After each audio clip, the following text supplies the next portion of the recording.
Hey everybody, Chris and Grest here. So this is the third episode of So You Want to Buy a Suppressor, and I'm trying to finalize this video with kind of a catch-all of a bunch of little miscellaneous topics involved with suppressors. So first off, something you might notice is that I'm filming from a different place. So this is actually a new dedicated workbench that I have. I'm trying to separate my reloading bench from my firearm workbench where I work on stuff and whatnot. It was getting a little bit cumbersome to use the same bench for both reloading and working on projects. So anyways, hope you like it. Hopefully the sound in this room is a little is okay, so definitely let me know down below what you think. So just to look around, it's just a workbench top here on top of a roll around chest. Got my drill press, and I got a bench vise over here behind me. And as I kind of set things up, I'm going to put a pegboard up and stuff like that so I can have common tools readily available. So anyways, let's go ahead and get started. So the first topic I wanted to talk about on this video is suppressor storage. So once the previous videos we talked about going through the process of selecting a suppressor, going through the process of selecting a class 3 dealer, purchasing your suppressor, going through the forums with ATF and so on. So once you get your suppressor, one thing you have to think about is storage. And just like a firearm, you need to have this stored away from people that shouldn't have access to it. So whether that be a safe, some sort of a lockbox, or something like that, I kind of go a little bit above and beyond. I have a safe that I keep my stuff in, but I also have some smaller boxes like this Pelican case here, and I also use this when I travel. So it's filled with foam, and you can see I actually have a lock in there, and then I have my 22 can sitting inside this box already. So these are really nice. They provide a lot of protection with the foam, and you can put normally multiple suppressors. So this is set up for my rugged razor as well as my tactical solutions can. Okay, so that's one thing to consider. Again, some sort of a lockbox, Pelican case, a safe. You definitely want to ensure that your suppressor is protected from theft or unauthorized use. Okay, so one thing we kind of touched on in the last video was suppressor travel. So when you go to travel with your suppressor, whether it be to the range or if you're going on vacation and traveling out of state, again, you do not need the ATF 5320.20 travel form. You should carry your suppressor in some sort of a case of some sort, especially if you're traveling, for vacation. Again, a lockbox like this Pelican case works really well. But you should also carry a copy of your Form 4 tax stamp. So just in case something happens, whether it be a traffic stop or if there's some sort of, Lord forbid, altercation and law enforcement wants to make sure that you are indeed authorized to have that Class 3 item, you should have and carry a copy of your Form 4 approved tax stamp. So I normally carry a paper copy as well as an electronic copy. So just in case my paper copy goes missing or something happens to it, it gets damaged, I can at least pull up on one of my phones and look at the electronic copy. So all right, so that's pretty much it on travel. So that comes to the main topic probably with this video is suppressor cleaning and maintenance. So this is very wide, so one thing for sure, always check with your suppressor manufacturer for their recommended ways of cleaning, because certain materials that the suppressors are made out of can be damaged by certain types of cleaning. So there are many different ways to do cleaning. There's one way that folks use for suppressors, especially sealed suppressors. It's called the dip, and this is essentially a 50-50 mixture of white vinegar and hydrogen peroxide. So you use a glass jar or some sort of container to contain this toxic chemical mix. You dip your suppressor in it, you seal it up, and you let it sit for a day or so. And what happens, it eats away of the lead, buildup and carbon buildup on the suppressor, on the baffles. This is especially one of the more effective ways to clean a rimfire suppressor, such as my Tactical Solution suppressor. This is a sealed can, so I can't get inside of this to clean it, but if I use the dip, it will, eat up the lead buildup on the inside and then come out. So the bad thing about this chemical compound is that once you're finished with it, it has lead in it, and it's very toxic, and it has to be disposed of properly. So before you go in and use the dip, make sure that you have a way to properly handle it. Chemical gloves, masks, goggles, that sort of thing. Make sure you have a place local to you that you can dispose of it properly. Don't just pour it out in the woods. Come on, guys. Again, make sure that the material of your suppressor can handle that chemical compound. So some materials you can't use in the dip. I think I want to say aluminum. I'm not sure. I'll post some screenshots of some pages on like Silencer Shop that talk a little bit about cleaning and whatnot as well. Okay, so that's the dip. Again, extremely hazardous. Has to be disposed of properly. So another way is just using common bore solvent like hops number 9. You can spray or fill up your suppressor, plug both ends, and fill it and let it sit for a while, and it will break down any buildup. So that I just recently cleaned, because I don't like the dip, my Tactical Solution suppressor, and I did contact them to ask them what the recommended method of cleaning was, and they had said a bore solvent like hops. Just fill it up and let it sit and then shake it out. So this is a rimfire can. It gets pretty dirty. It is made out of titanium, so you have to be very careful with certain cleaning methods. So yeah, so I filled it up, let it sit for a day or two, and then you'd be amazed at the stuff that comes out of this thing once you finish. So bore solvent is one way. You can also use brake cleaner. Brake cleaner works pretty good to break stuff down and get it out of your suppressor. You can use also CLP or other types of bore solvents. So another way that people like to clean their suppressor is using an ultrasonic cleaner. So an ultrasonic cleaner is basically a basket or a tub rather of a cleaning material, and it uses sound waves to kind of break up the material.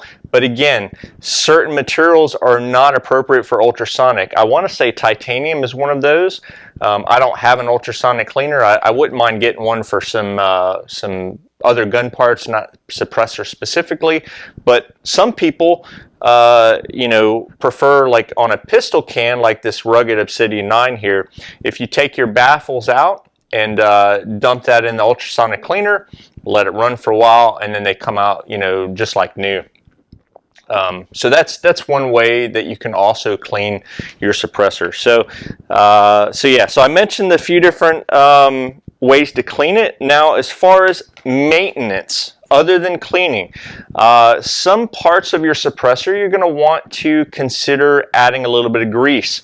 So on your pistol cans, you're going to have, and get this out, you're going to have a piston or a booster, okay? And if you look at this thing gets very carboned up and will start to seize. So you have to run a piston on a tilting barrel type suppressor on a pistol, and you should run a type of grease on here. So it's recommended to run, of course, again, ask your manufacturer, but a lithium type grease is good to run on this. I have some Wilson Combat grease that tends to work pretty good. So you don't have to do anything crazy with it.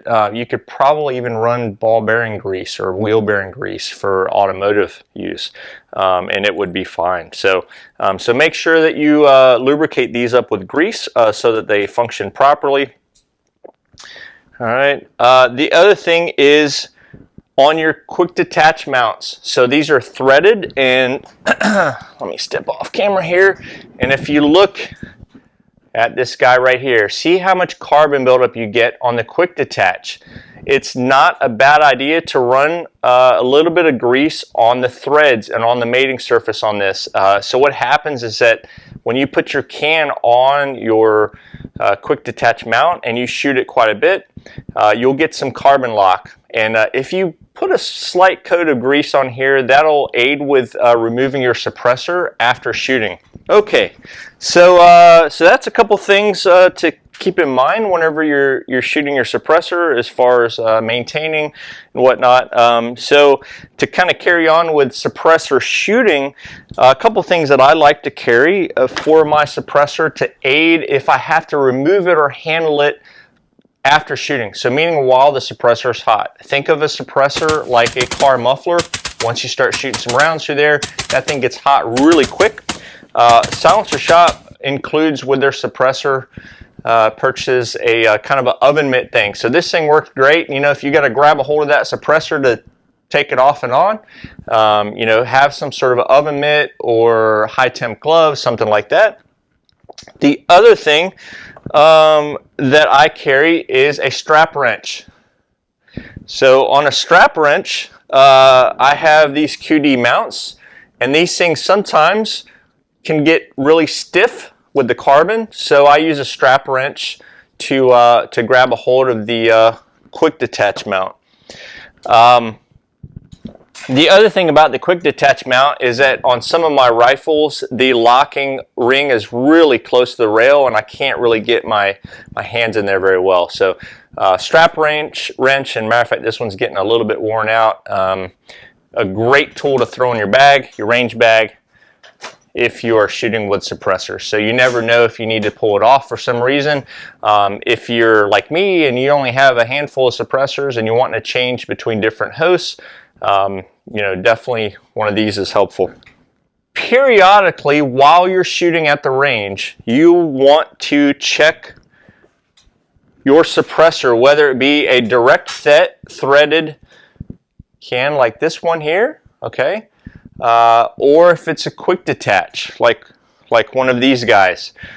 You want to go and you want to check for tightness. You want to ensure that this suppressor did not loosen up during shooting, especially with the direct thread. The quick detach tend to not loosen up.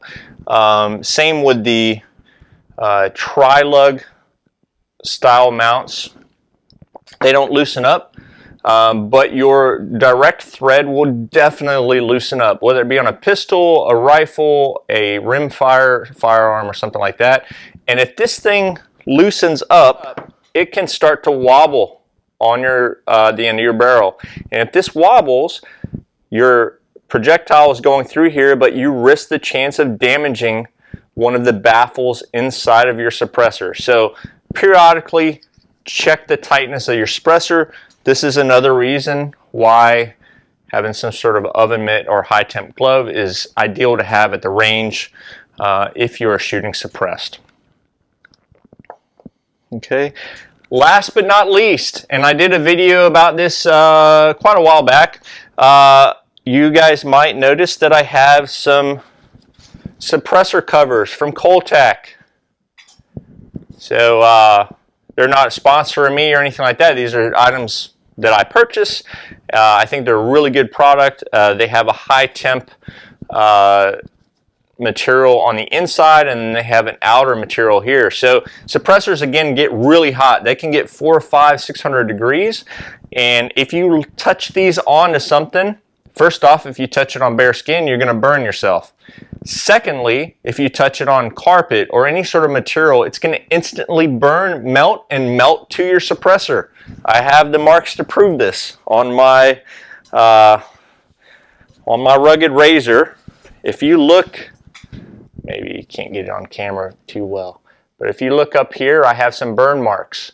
Okay, so again, it's very easy to burn something to your suppressor. So pick yourself up a suppressor cover. It doesn't have to be a Coltac. I just recommend them because I think they're high quality. But get a suppressor cover. There's a number of companies out there that have these. They will protect your can, protect things that come in contact with it when it's hot. Very good for hunting. So if you hunt with a suppressor, this is something that can help you with protecting it when you're out in the field. So, alrighty, I think that about wraps it up, guys. I hope, especially new shooters or new potential suppressor owners have enjoyed this series. I tried to put out the items that I thought were pertinent to a new suppressor owner or a prospective new suppressor owner. Some things to keep in mind for the whole process, and then also some ownership. There's other people that have done, have websites and some information, but this is just kind of my take, and I tried to keep it as simple as I could. So anyways, again, thanks everybody for watching. Thanks everybody for subscribing, and if you have any questions or comments or anything you'd like to add, put it down below. I always try to read all my comments and respond and whatnot. And, it just went over 700 subscribers, so that was pretty freaking cool. So, I hope I can keep putting out some stuff that people like and that's useful, helpful. And if you guys got anything to talk to me about that that I don't know, I'm always open ears to try to learn something new. So all right, hope everybody's doing well, and I will catch you all in the next video. Take it easy.